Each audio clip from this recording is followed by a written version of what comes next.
കല്യാണം കഴിഞ്ഞ് പരസ്പരം പ്രശ്നങ്ങളില്ലാത്ത കുടുംബ ലോകത്തുണ്ടാവില്ല. അങ്ങനെ ഒരു പ്രശ്നമില്ലാത്തൊരു കുടുംബം ഹബീബായ നബി തങ്ങളുടേതും ഖദീജ ബീവിയുടേതും മാത്രമാണ് നമ്മളൊക്കെ ശ്രദ്ധിക്കുമ്പോൾ കാണുന്നത്.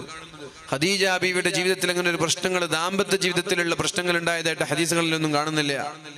അള്ളാഹിന്റെ ഹബീബ് പറഞ്ഞു, ഖദീജ ബീവിയുടെ വഫാത്തിന്റെ ശേഷവും പറഞ്ഞു, ഇന്നി റുസിഖ്തു ഹുബ്ബഹ, എനിക്ക് ഖദീജ ബീവിയുടെ സ്നേഹം നല്ലോണം കിട്ടിയിട്ടുണ്ട്. ഒരു ഭാര്യയിൽ നിന്ന് ഭർത്താവിന് സ്നേഹം കിട്ടണം. ഭർത്താവിന്റെ ആവശ്യങ്ങൾ എന്താണ് എന്ന് ഭാര്യ സ്വയം മനസ്സിലാക്കി ഭർത്താവ് ആവശ്യപ്പെടാതെ ചെയ്തു കൊടുക്കണം. അപ്പോഴാണ് ദാമ്പത്യ ജീവിതത്തിലൊക്കെ സന്തോഷം ഉണ്ടാവുക.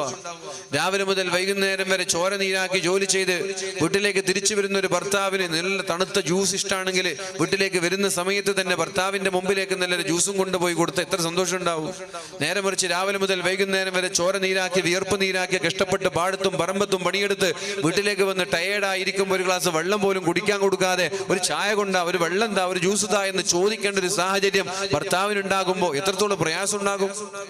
അവിടെയൊക്കെ നമ്മൾ പല സ്ഥലങ്ങളിലും കണ്ടറിഞ്ഞ് ചെയ്തു കൊടുക്കേണ്ട കുറെ കാര്യങ്ങളുണ്ട്. നിങ്ങൾ നന്നായാലേ ഞാൻ നന്നാവൂ, ഞാൻ നന്നായാലേ നിങ്ങൾ നന്നാവൂ, അങ്ങനെ പറയരുത്. ആരെങ്കിലും ഒരാൾ നന്നായേ പറ്റൂ, ആരെങ്കിലും ഒരാൾ കീഴടങ്ങിയേ പറ്റൂ, ആരെങ്കിലും ഒരാൾ താണു കൊടുത്തേ പറ്റൂ. അപ്പൊ ഭർത്താവിന്റെ സാഹചര്യങ്ങൾ എന്താണ്, ഭർത്താവിന്റെ സന്തോഷം എന്താണ്, ഭർത്താവിന്റെ ആഗ്രഹങ്ങൾ എന്താണ്, ഭർത്താവിന്റെ സ്വപ്നങ്ങൾ, ഇതെല്ലാം കൃത്യമായി നമ്മൾ മനസ്സിലാക്കണം ഭാര്യമാരും. എന്നിട്ട് അതൊക്കെ കൃത്യമായി ഭർത്താവിന് ചെയ്തു കൊടുത്താൽ ഒരു ഭർത്താവും വഴിതെറ്റി പോവില്ല, ഒരു ഭർത്താവും അവിഹിത ബന്ധങ്ങളിൽ പോവില്ല, ഒരു ഭർത്താവിന് മന്യ സ്ത്രീയെ ഒന്ന് അട്രാക്ഷനോടുകൂടി നോക്കാൻ പോലും കഴിയില്ല. ആത്മാർത്ഥമായി സ്നേഹിക്കുന്ന ഒരു ഭാര്യ കൂടെ ഉണ്ടെങ്കിൽ.